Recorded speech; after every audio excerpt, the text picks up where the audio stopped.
New York in the 1800s was a city in motion, a restless harbor, an island filling with people from every direction, a place built on trade, dreams, conflict, and constant reinvention. By 1800, about 60,000 people lived here. By the end of the century, more than 3 million would call it home. In this video, I use modern AI tools to bring historic paintings, engravings, and prints to life, allowing us to shift perspective, change camera angles, and move through the same scenes in ways their original artists never could. First, I want to talk about the southern tip of Manhattan. This view shows the Battery around the year 1810. In the foreground, waves press against a stone seawall. Wind-whipped sails lean against the tide of New York Harbor. Families stroll along the esplanade, dressed in bright bonnets and long coats. Vendors sell fruit, oysters, and steaming coffee poured into tin cups. But beneath the calm, the Battery was a defensive front line. British ships had once anchored here during the Revolution. Gun batteries, and later Castle Clinton in 1811, were built to shield the city from invasion in the War of 1812. This stretch mattered because every arrival passed through it. Immigrants, merchants, sailors, diplomats. Today, this same ground forms Battery Park, and ferries now glide to Liberty Island instead of tall-masted ships. This view shows Broadway climbing north from Bowling Green. By the early 1800s, it was the city's grand avenue. Horse-drawn coaches clatter over cobblestones. Elegant row houses line the street. Brick, 3 stories high, with polished steps and iron railings. Crowding grows fast. Traffic snarls.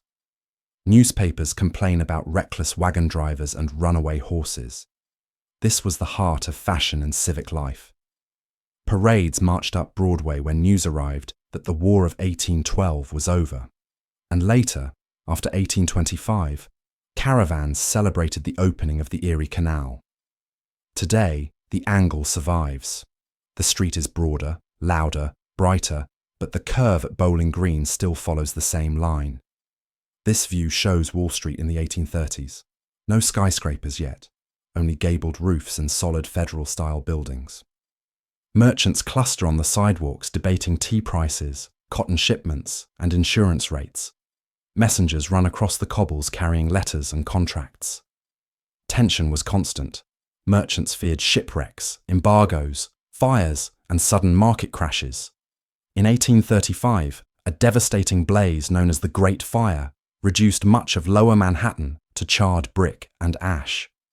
But from this street, the American financial system took shape.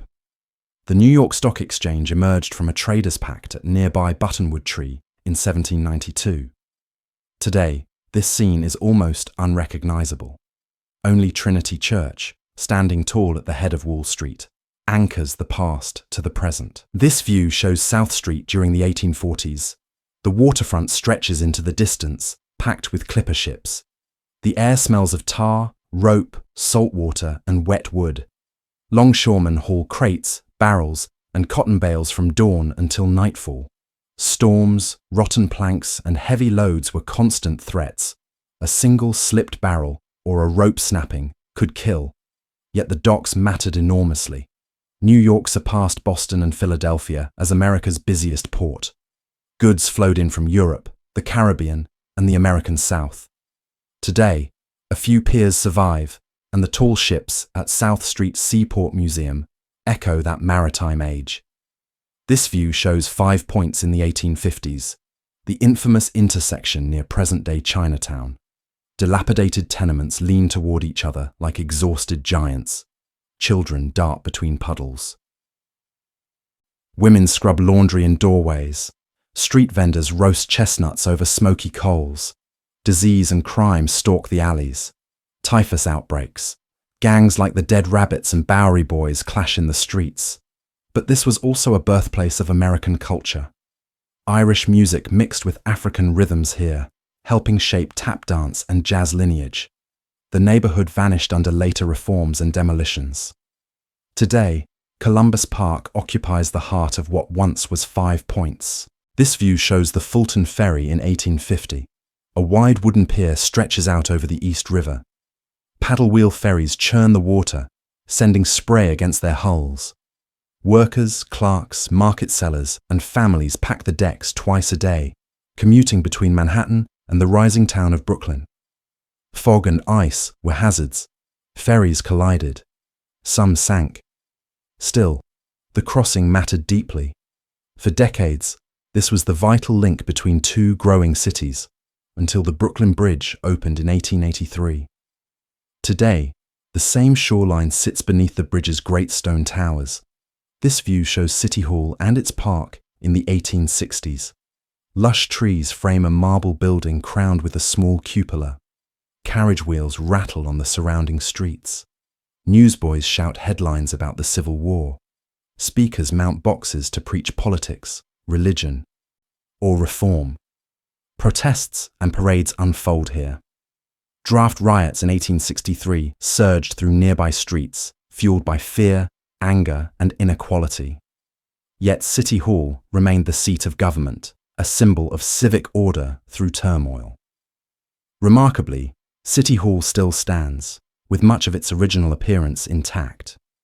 This view shows the Bowery in the 1870s.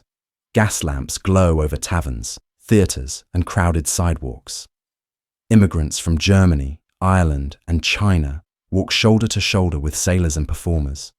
Music spills from dance halls. Vaudeville shows promise cheap thrills. But the Bowery could be rough. Pickpockets worked the crowds. Police patrolled, but fights broke out nightly. For working-class New Yorkers, this was entertainment central. Laughter, noise, and escape from cramped tenements.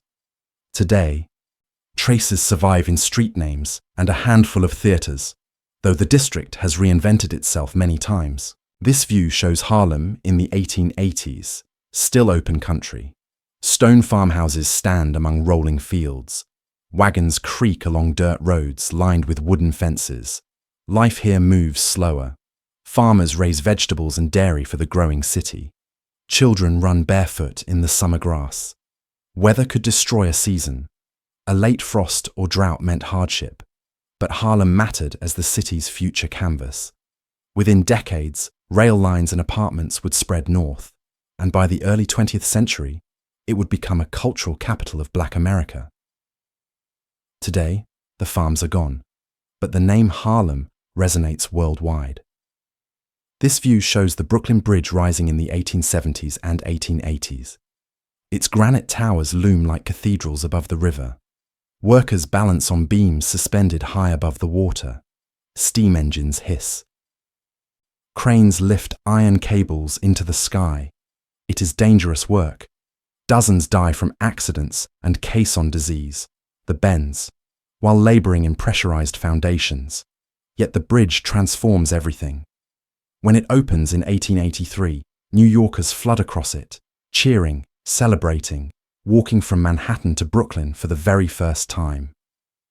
Today, the bridge stands unchanged in silhouette, one of the great icons of the city. This view shows Ellis Island in the 1890s. A new brick station rises on the water, preparing for the tides of humanity soon to arrive. Steamships unload passengers carrying trunks, blankets, and their final savings. Languages collide on the pier. Customs officers stamp passports and inspect belongings. Fear hangs in the air. Medical exams could separate families. A failed inspection meant deportation. But Ellis Island mattered more than any other place at century's end. After 1892, millions passed through here on their way to new lives, reshaping New York forever. The original halls still stand, silent reminders of hope and uncertainty.